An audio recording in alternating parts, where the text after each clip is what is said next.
Hello, my name is 𝘊𝘵𝘵𝘩. I'm professor for manufacturing technologies and machine tools at Technical University of Munich and also director of an institute.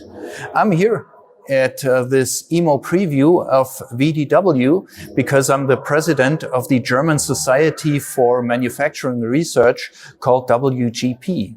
We are looking forward to a big EMO show at Hannover in September. And concerning our institute, we will display together with other German institutes sponsored by the 𝘊𝘵𝘵𝘊𝘵 some activities out of our research fields in artificial intelligence and also in sustainability. There are huge potentials to improve sustainability with respect to CO2 emissions, energy consumption, scrap rates and waste. And we try to tap these potentials. And at the show, you can see how we are doing this. You can also see how we are improving the productivity of machine tools, which is still a dominating issue for the manufacturing companies.